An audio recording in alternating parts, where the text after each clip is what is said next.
Assalamualaikum warahmatullahi wabarakatuh. Selamat pagi, siang, sore, malam, sahabat Healthy People yang ada dimanapun.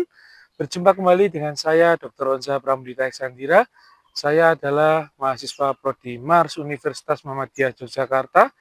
Saya akan mempresentasikan tentang video real time ruang operasi saat pasien dioperasi sehingga dapat diakses dengan mudah oleh para keluarga pasien yang menunggu pasien di ruang tunggu kamar operasi. Untuk itu, tidak usah berlama-lama, mari kita saksikan presentasinya. Ya, baiklah teman-teman, akan saya sampaikan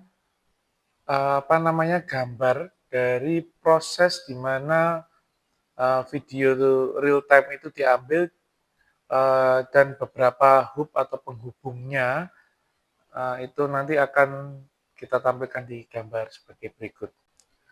Oke teman-teman, mari kita lanjutkan pembahasan tentang video real time di ruang operasi untuk akses keluarga pasien. Ini merupakan inovasi menuju transparansi dan kenyamanan di masa depan.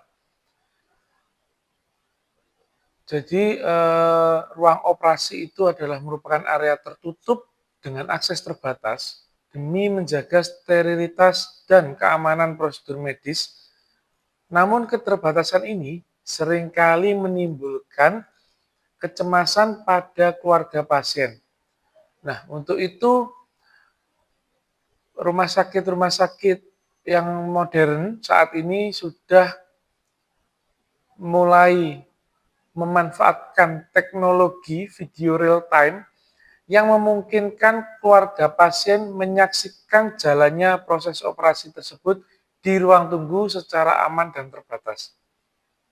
Nah, menurut penelitian dari Ganter et al. Tahun 2020, transparansi dalam prosedur medis dapat meningkatkan kepercayaan dan kepuasan keluarga pasien terhadap layanan kesehatan. Pertama-tama marilah kita bahas tentang manfaat akses video real time bagi keluarga pasien. Manfaat yang pertama adalah mengurangi kecemasan.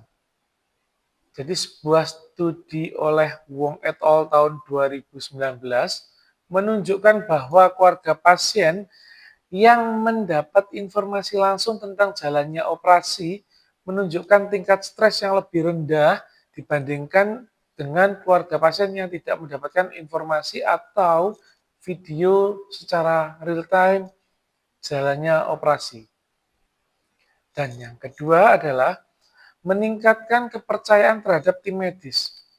Jadi melalui tayangan video real time itu, keluarga merasa lebih dilibatkan dan pada akhirnya akan meningkatkan rasa percaya kepada tenaga medis dan rumah sakit secara keseluruhan. Itu menurut Lee and Choi di penelitiannya tahun 2021. Nah, untuk selanjutnya tentu saja dari video real time ini tidak sedikit tantangan dan pertimbangan etisnya. Nah, untuk itu kita bahas tentang tantangan dan pertimbangan etisnya. Jadi yang pertama adalah tentang privasi dan persetujuan. Jadi harus ada sistem semacam informed consent atau persetujuan antara pasien dan tenaga medis, terutama dokter spesialis. Jadi pasien dan atau keluarga pasien itu setuju untuk diambil gambar sehingga dapat dilakukan pengambilan video real time di kamar operasi tersebut. Dan pula harus ada persetujuan dari dokter spesialis yang melakukan operasi. Nah, ketika dari dua belah pihak ini setuju, maka bisa dilakukan operasi dengan menggunakan metode video real time. Jadi keluarga pasien yang menunggu di ruang tunggu bisa melihat jalannya operasi secara langsung. Oke, yang selanjutnya atau yang kedua adalah tentang keamanan data. Jadi tantangan tentang keamanan data ini sangat penting dan yang paling penting tentunya ya. Jadi rekaman video itu harus dilindungi dari akses yang tidak sah. Jadi rekaman video itu tidak boleh diakses oleh sembarang orang, seperti itu. Terus yang selanjutnya, tantangan berikutnya adalah tentang mahalnya peralatan sarana dan prasarana. Ya, tentunya kita tahu bahwa peralatan yang modern dan canggih itu memerlukan biaya yang sangat tinggi, terutama dari bagian kamera, terus bagian sistem untuk transkripsinya dari dalam ke luar itu juga membutuhkan biaya yang sangat mahal. Lalu juga ruang tunggu. Jadi ketika video real time ini akan dikerjakan, maka satu kamar operasi itu harus mempunyai satu ruang tunggu. Jadi ruang operasi A adalah 2 ruang tunggu A, seperti itu. Nah, itu tentunya akan memakan biaya yang sangat tinggi. Terus resiko atau tantangan yang berikutnya adalah resiko interpretasi yang salah dari keluarga pasien. Keluarga pasien tanpa latar belakang kesehatan atau tanpa latar belakang medis mungkin bisa salah menginterpretasikan tindakan-tindakan yang dilakukan oleh para medis dan dokter spesialis yang sedang melakukan operasi. Nah, itu maka perlu adanya pendampingan dari staf medis yang berpengalaman di ruang eh, ruang tunggu keluarga pasien, atau bisa dengan dokter spesialisnya menjelaskan, misalkan saya sedang melakukan pemotongan di bagian A, ini dilakukan dengan tujuan seperti ini, seperti ini, seperti ini. Mungkin seperti itu untuk menyelesaikan masalah dari interpretasi yang salah.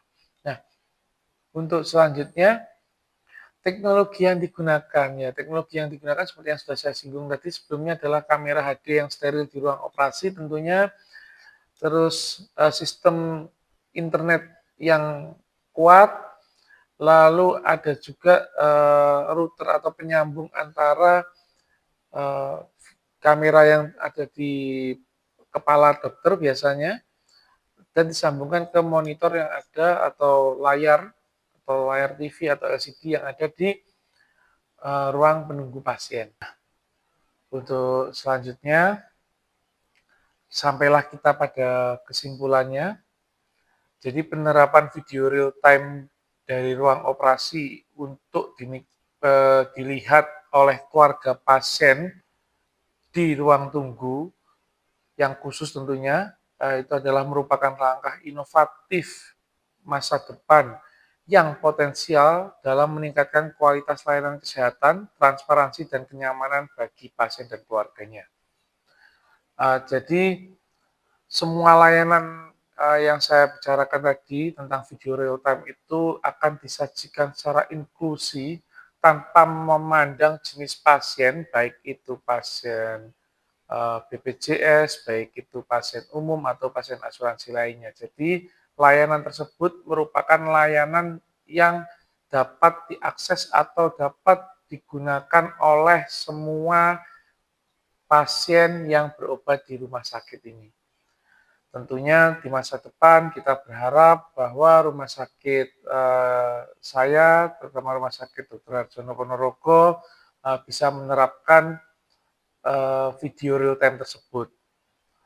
Tapi jangan lupa pelaksanaan dari video real time ini harus disertai dengan regulasi yang ketat dan protokol etis yang tepat, serta pendekatan terhadap keluarga pasien, dan tentunya terhadap tenaga medis. Demikianlah video yang bisa saya sajikan. Mohon maaf jika ada yang kurang berkenan. Satu kata dari saya bahwa tiada gading yang tak retak, kesempurnaan hanya milik Allah Subhanahu wa taala. Mohon maaf. Assalamualaikum warahmatullahi wabarakatuh. See you in the next video, teman-teman.